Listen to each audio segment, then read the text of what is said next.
О, друзья, почти полгода не было топ-5 ТВ-боксов дороже 100 баксов, и здесь такие изменения. К нам вернулся очень старый игрок из-за изменившихся, скажем так, обстоятельств.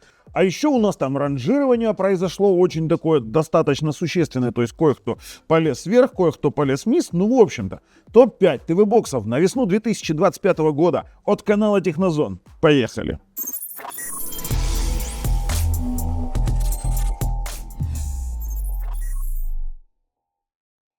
Ну и что я вам скажу? Конечно же, подписывайтесь на наш канал, нажимайте колокольчик, чтобы не пропустить дальнейшие наши видео, а ссылочки, главное, на проверенных продавцов и на обзоры всех этих приставок, потому что мы их держали в руках и знаем, о чем мы говорим, лежат вот здесь вот в описании под видео. Ну все, ребят, главная страничка. Сейчас у нас здесь хотя GX1 стоит на главной страничке как обзорный, но дело в том, что вопрос в другом. Дело в том, что дороже $100 очень много всего произошло. И мы начнем конкретно с первого места. Не будем таить вот это, поменяем формат немного, а то многие смотрят, до первого места не добираются, покупают какое-то пятое место, потом говорят, что-то ты не то посоветовал. Так вот, на первом месте у нас стоят Rocktech G2 и Hamatix Airbox, Box R 4K+.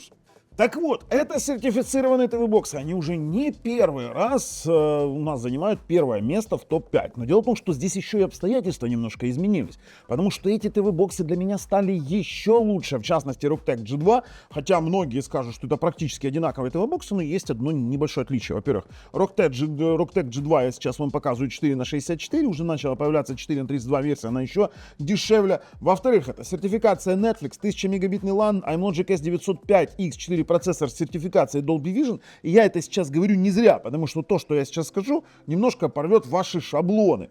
Потом дальше. У них отличная операционная система Android TV, не Google TV, Android TV. Конечно же, все плюшки сертифицированного ТВ-бокса в плане там этих хромкастов и тому подобного, и объемный звук Dolby Atmos с поддержкой DTS.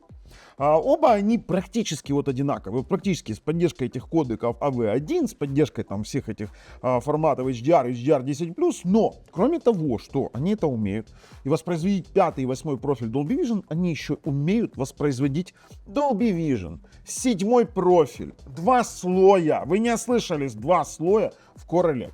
Пожалуйста, вот вам страничка Core Elec, где стоит у нас поддерживаемые ТВ-боксы. Это Hamatix Box R 4K+, Rocktech G2, ну здесь еще там есть Yugus X4 Extra.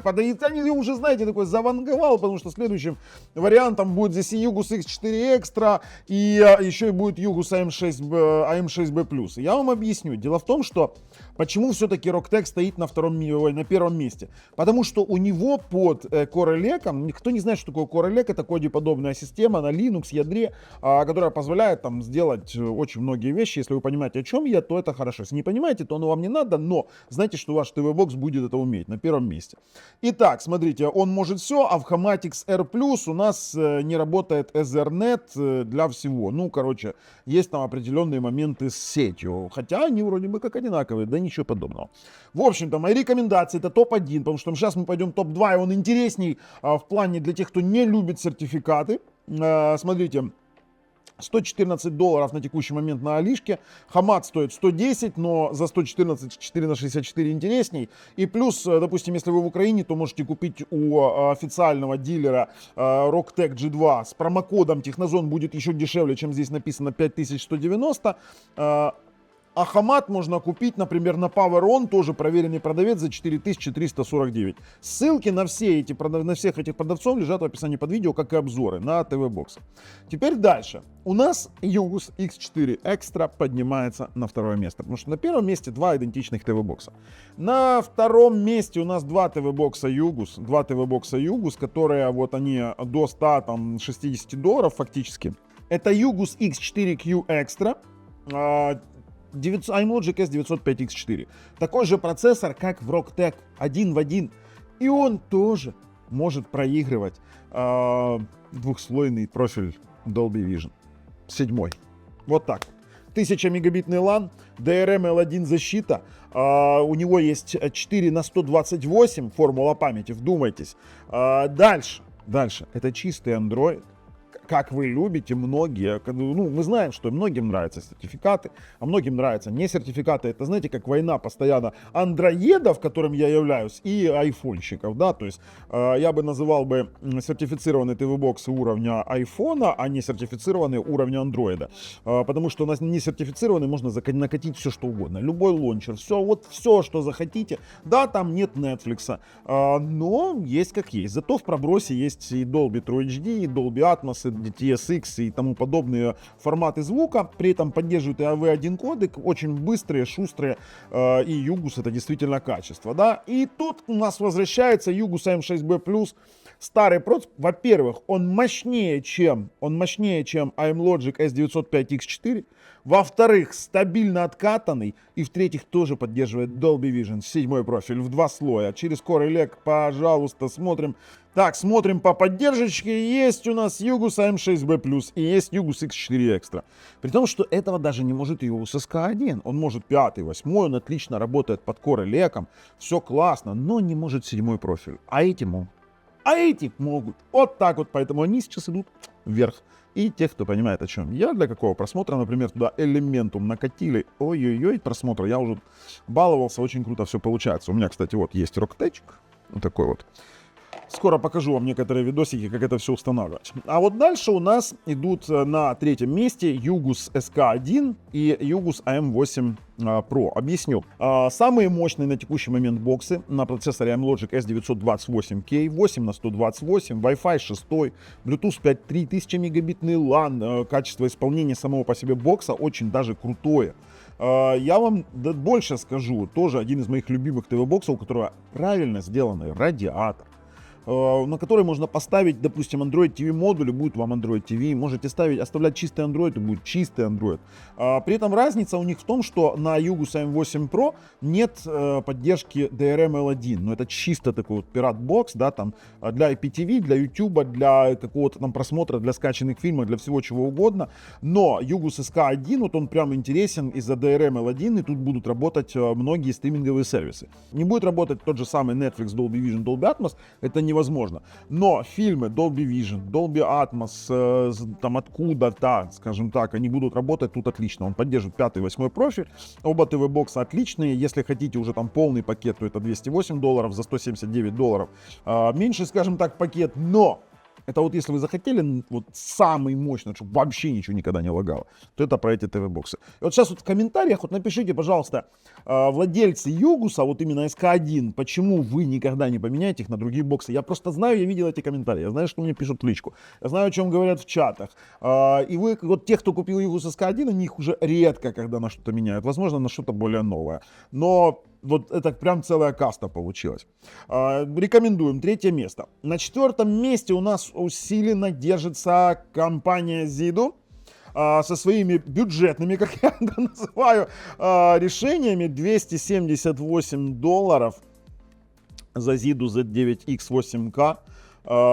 И вот у нас есть Zido Z30 Pro 8K, которые проигрывают Blu-ray диск ISO, которые там имеют 6 на 64, допустим, это тоже 6 на 64, 1000 мегабитный LAN.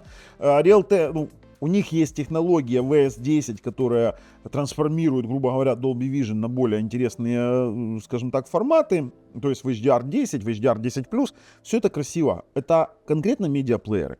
У них очень классные есть каталогизаторы фильмов, очень классные каталогизаторы звука. У них вообще звук, вернее музыки, у них вообще звук поддерживается, вывод очень прекрасный во всех практически форматах, плюс еще даже декодеры есть.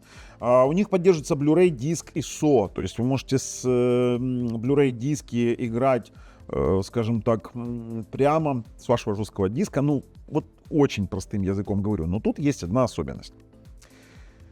Zido нужно понимать. У них есть SATA интерфейс, туда можно, вот, например, в Zido Z30 Pro можно подключать, допустим, жесткий диск внутренний, а сюда можно подключать SSD-шку, у него вот есть тоже SATA порт, можно подключать SSD либо жесткий диск внешний.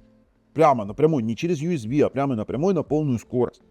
И изначально они в основном идут без Google сервисов, и это чисто медиаплееры для вот такого классного, красивого просмотра. То есть вы это должны понимать.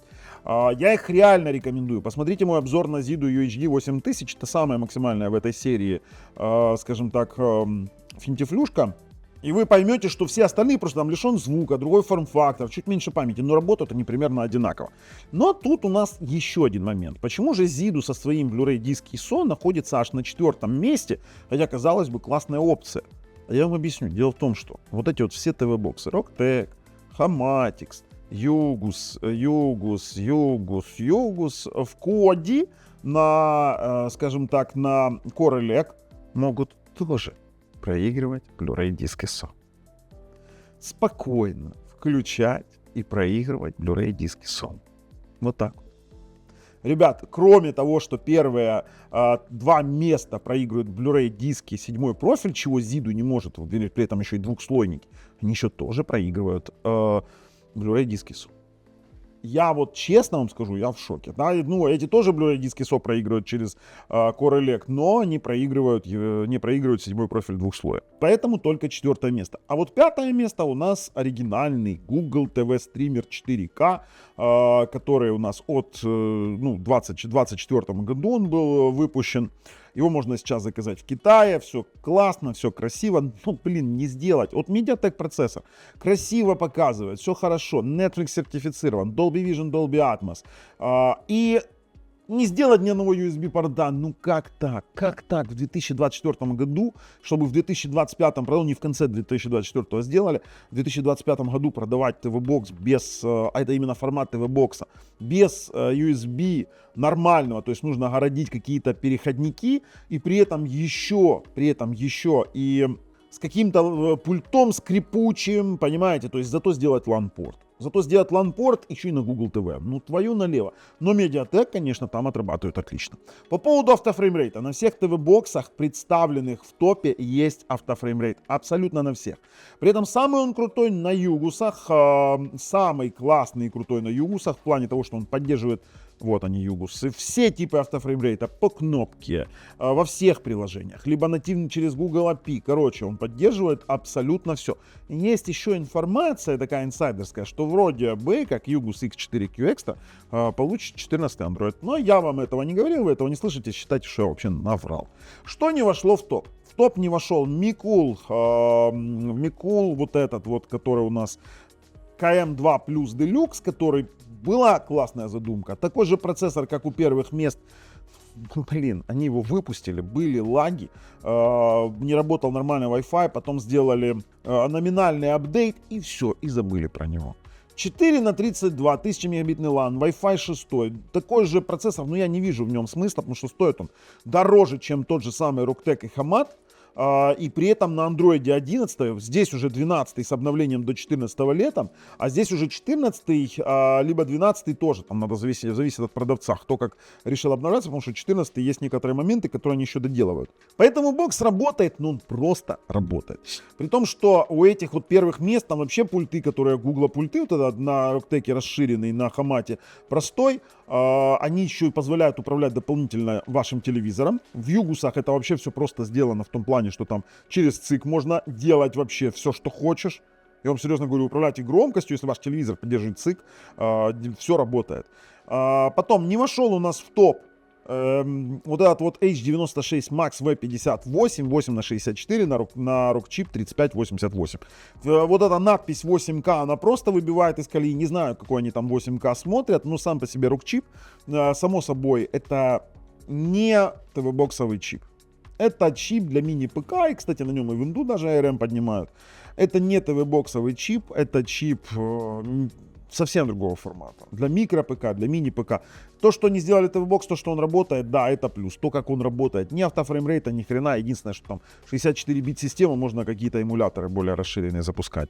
Ну и, конечно же, на этом практически все. Ребят, топ мы свой презентовали, ссылки на них в описании под видео, ссылки на обзоры в описании под видео. А с вами был Бабл на канале Технозон и такие крутые ТВ-боксы. Пока.